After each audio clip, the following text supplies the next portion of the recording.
নমস্কাৰ Assamese education YouTube চেনেলটোলৈ আপোনাক সকলোকে স্বাগতম জনাইছোঁ। এইটো এডভাৰটাইজমেণ্ট আহিছে এপেক্স বেংকৰ ফালৰ পৰা আহিছে। এপেক্স বেংক ৰিক্ৰুটমেণ্ট 2024 ইয়াতে 120টা পোষ্ট মুকলি হৈছে। এছিষ্টেণ্ট পোষ্ট হয়। অনলাইন যোগে আবেদন কৰিব লাগিব। লাষ্ট ডেট হৈছে 25 ফেব্ৰুৱাৰী 2024লৈকে আছে। আপোনালোকে সোনকালে আবেদন কৰি ল'ব। আসাম কোঅপাৰেটিভ এপেক্স বেংক লিমিটেডৰ ফালৰ পৰা আহিছে। ইয়াতে আপোনালোকে পোষ্টটোৰ নাম গম পাইছে। পোষ্টটোৰ নাম হৈছে name of post assistant. Number of post আছে 120টা আছে। পে স্কেল দৰমহাটো হৈছে 18,730 টকাৰ পৰা 68,040 টকালৈকে পাব আৰু গেট পে পাব 4,400 টকা আৰু বাকী আদাৰ এডমিছেবল এলাউৱেন্সবিলাক পাব। এপ্লিকেশ্যনটো আপোনালোকে অনলাইন যোগে কৰিব লাগিব। আপোনালোকে গম পাইছে অনলাইন যোগে আবেদন কৰিব লাগিব। এতিয়া কৈছোঁ এজ লিমিটটো কিমান হ'ব লাগিব। এজ লিমিটটো 21 ইয়েৰ্ছৰ পৰা 34 ইয়েৰ্ছলৈকে আবেদন কৰিব পাৰিব।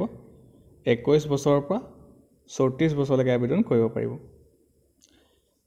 শিক্ষাগত অৰ্হতা লাগিব। এডুকেশ্যনেল কোৱালিফিকেশ্যন লাগিব।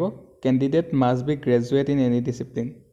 চ' আপোনালোকে যিকোনো ষ্ট্ৰীমৰ পৰা পাছ কৰা হ'লে আবেদন কৰিব পাৰিব। ছায়েন্স, আৰ্টছ, কমাৰ্চ আৰু মিনিমাম পাৰ্চেণ্টেজ বিচাৰিছে 45% মাৰ্কছ থকা হ'লে আবেদন কৰিব পাৰিব আৰু গুড নলেজ অফ কম্পিউটাৰৰ ওপৰত ভাল নলেজ থাকিব লাগিব।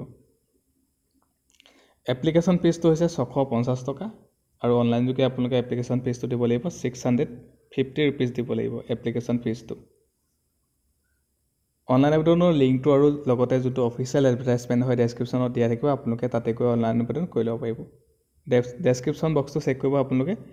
29 জানুৱাৰী 2024 পৰা অনলাইন আবেদন ষ্টাৰ্ট হৈছে। 25 ফেব্ৰুৱাৰী 2024লৈকে আছে। আপোনালোকে সোনকালে আবেদন কৰি ল'ব। অনলাইন আবেদনৰ লিংকটো হৈছে এইটো ডেছক্ৰিপশ্যনত দিয়া আছে। আপোনালোকে তাতে ক্লিক কৰি ল'ব। ইয়াতে গোটেইখিনি আপোনালোকে দিয়া আছে দেখা পাইছে। 25 তাৰিখলৈকে দিছে। এক্সটেণ্ড কৰি দিছে আচলতে 25 ফেব্ৰুৱাৰী 2024। চ' ডেছক্ৰিপশ্যনত সকলোখিনি দিয়াই থাকিব। আপোনালোকে তাতে গৈ অনলাইন আবেদন কৰি ল'ব। ধন্যবাদ। আজিৰ ভিডিঅ'ত ইমানখিনি আছিলে। আপোনালোকে যদি আমাৰ চেনেলৰ ভিডিঅ' চাই ভাল পায় চেনেলটো ছাবস্ক্ৰাইব কৰিব, ভিডিঅ'টো লাইক কৰিব। ধন্যবাদ।